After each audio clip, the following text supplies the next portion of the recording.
Good day, my dear tourists! Can you hear me well? Alright, from the Friendly Travel and Tour, my name is Jeline Kwaikong, but you can call me Ate Eddie. I'm with my co-tour, Frances. Say hi to Ate Frances. Hello everyone, I am Ate Frances. Mabuhay! We are your tour guides for today. But wait, please say hi also to Kuya Rex, our bus driver who will bring us to our destinations. Say hi, Kuya Rex!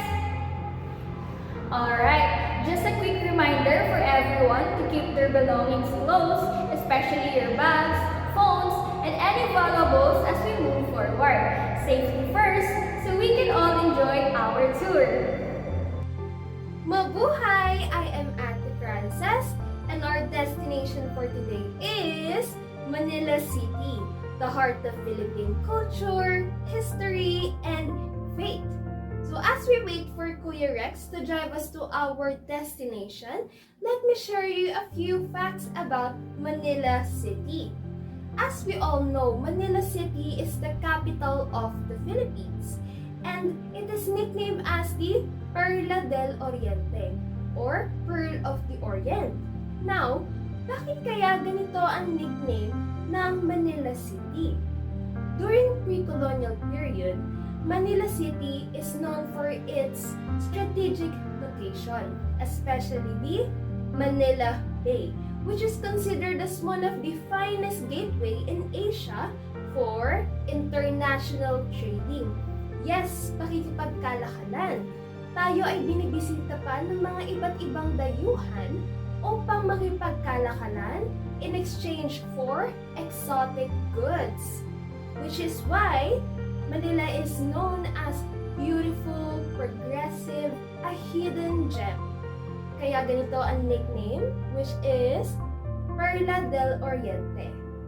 Another fact is, Maynila is known as Ginto or Suvarnadvipa during the pre-colonial period, and then later on officially known as Kingdom of Maynila. So it is ruled by the people from the ancient Tondo. Tinatawag silang Lakan, Anak Banwa, at Panginoon. So, ang Kingdom of Maynila, it is already a flourishing trade hub due to their distinct trading relationship with the Chinese. Until before 15th century, the Sultan Bolkiah of Brunei invaded the Kingdom of Manila and transformed it into an Islamic community. Paano niya to ginawa? So, inatake niya yung mga areas that has trading relationship with the Chinese. And then, pinalitan niya ng mga traders from Malaysia, from Indonesia, which then solidified the Kingdom of Manila into an Islamic community. Until year 1571 happened, where Miguel Lopez de Legazpi, the Spanish conquistador, named Manila City into the capital of the Philippine Islands, which then the Spain controlled the Philippine Islands for the next 3 centuries. Alright, so in the next 5 minutes, malapit na tayo sa ating first destination. Let me share you kung ano ba ang origin of the word Manila. So Manila is also called Maynila or Maynilad, meaning where Milad is found. So Manila Bay and Pasig River is abundantly filled with milad, or known as Siphiphora hydrophilica, or commonly called as yamstick mangrove. Now, ladies and gentlemen, we just arrived at Quiapo district, right at the center of Manila. Quiapo is considered as the cultural and religious heart of the capital, known for its markets, old architecture, Muslim community, and deep Catholic devotions. In front of us is the Minor Basilica of Black Nazareth, more commonly known as the Quiapo Church. It is one of only 4 minor basilicas here in Manila and one of the most important pilgrimage sites here in the Philippines. The church houses the Black Nazareth, a life-size statue of Jesus Christ holding a cross. And every year on January 9, they celebrate the Fest of Black Nazareth. And during that time, many devotees join the Translation, making it one of the largest religious processions in the world. Now, we're here in Binondo, the oldest Chinatown in the world. Binondo comes from the Filipino word Binondo, which means mountain-like, and it is home to about 20,000 people, boasts like Taoist temples, Christian churches, Chinese restaurants, and electric street arts.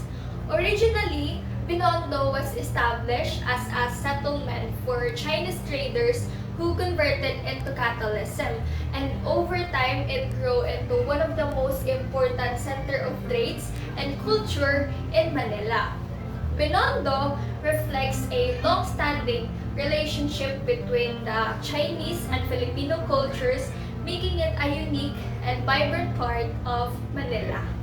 Please gather around, everyone. I know that everyone has enjoyed walking along the streets of Ongpin, trying their Chinese delicacies, but I know that everyone is hungry for a full meal.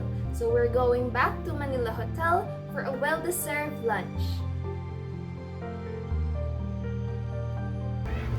Now we are entering Intramuros, which literally means within the walls. It was built in the beginning of 1571 and was completed on the early 1600 and tinagurian itong the walled city of the Philippines.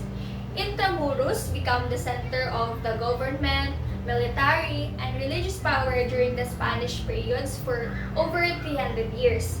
And it was surrounded by 4.5 kilometers of walls with moats, canyons, watchtowers built to defend the city from enemies. Although many structures were damaged during wars, earthquakes, and especially during the Battle of Manila in 1945, Intramuros still preserves its Spanish atmosphere through cobblestone streets, old churches, and historic buildings. Another fact about Intramuros, it is also the center of education. So for years, here inside Intramuros, there are a lot of schools that are found within this walled city. So follow me in Moralia Street and we will see, first is Mapua University.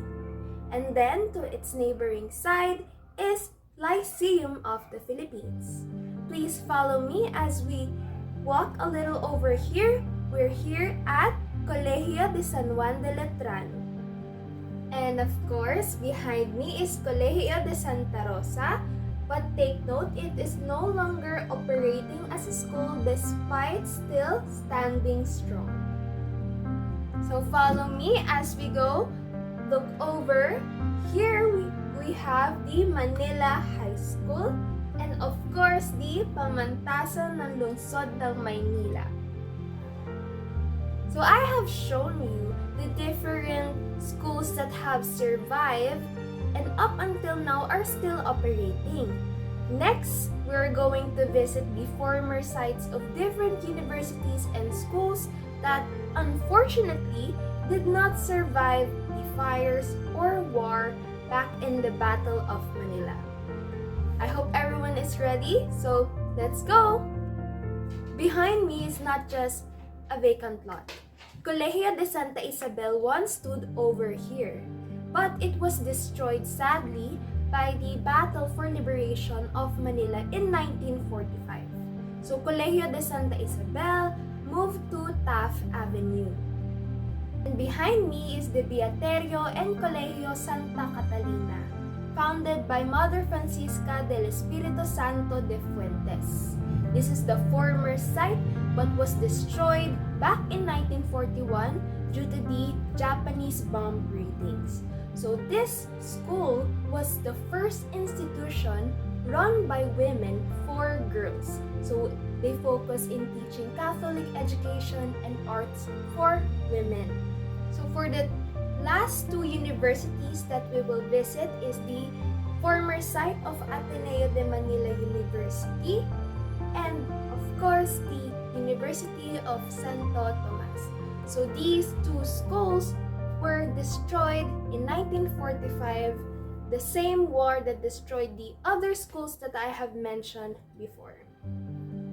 Now here we are in Fort Santiago. It was one of the most important historical landmarks inside the Intramuros. It was in fact named after Saint James the Great, which means Santiago in Spanish, and he is the patron saint of Spain. His image was carved into the facade of the front gate of Fort Santiago. Fort Santiago was established in 1571 as the former settlement of Raja Suleman because it played an important role of the defense in Manila because of its strategic location near the Pasig River. Pasig River is the main route for in and out in Manila during that time, making it vital for both trade and city's defense. Historically, the fort was used as a military camp and prison by the Spanish, British, Americans, and Japanese.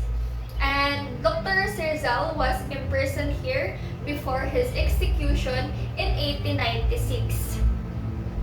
Today, his footsteps can be seen as a memorial to his sacrifice. The fort was heavily damaged during the Battle of Manila in 1945 again, and later on it was rebuilt and declared as a Shrine of Freedom on 1950. And today, it stands as a symbol of bravery and struggle of Filipinos for independence and freedom. Alright everyone, please follow me because right now we are in Luneta Park, also known as Rizal Park. So I want everyone to bring out their umbrellas and stay hydrated because the temperature is quite humid. The word luneta comes from the French word meaning little moon, which references to the crescent-shaped fort that once stood over there. So before becoming a park, it is called Bagong Bayan, which is used for public executions during the Spanish colonization. So one of the famous people, our national hero, was executed here. So about 100 meters to the north over there, we would see a life-size diorama, which is the exact spot where Dr. Jose Rizal was executed in December 30, 1896. Right behind me is the Rizal Monument. It is built to commemorate Dr. Jose Rizal. So he did not lead an armed revolution or through violence. Instead, through his writings, ideas, through using a pen, he awakened Filipino nationalism, which led to a revolution against the Spaniards. So this monument was inaugurated in 1913 and sculpted by Swiss sculptor Richard Kisling. It was once named as Motostella or Guiding Star. It is guarded 24/7 by Philippine Marine Corps. So if we're lucky, we might witness the changing of the guards later. Now please follow me because in just 100 meters north, over here, we would see life-size dioramas. So these life-size dioramas depicts the execution of Dr. Jose Rizal. So it is in this exact spot where it happened, his execution. So please take your time to take photos because we are now going back to Rizal Monument and have a closer look of the sculpture. Before I start, a little trivia. Dr. Jose Rizal's remains are actually within this monument, inside an urn. So anyway, let's move on and analyze the details of these monuments. So at the front, we would see Dr. Jose Rizal standing, holding a book, and behind him is an obelisk. So this book is actually Noli Me Tangere, and it is one of the important and famous novels written by Dr. Jose Rizal himself. So this is important in Philippine history because it led revolution and awakened the Filipino nationalism. So the obelisk behind him, it references his masonry background because back when he was studying abroad, Jose Rizal was into masonry. So let's look over the other side. We would see a mother holding a child or a baby. So it symbolizes family. We Filipinos are very family oriented. But other than that, it also symbolizes that Dr. Jose Rizal's childhood and his love for his mother. And on the other side, we would see children reading a book. So it symbolizes the importance of education. And it is very important to Dr. Jose Rizal himself.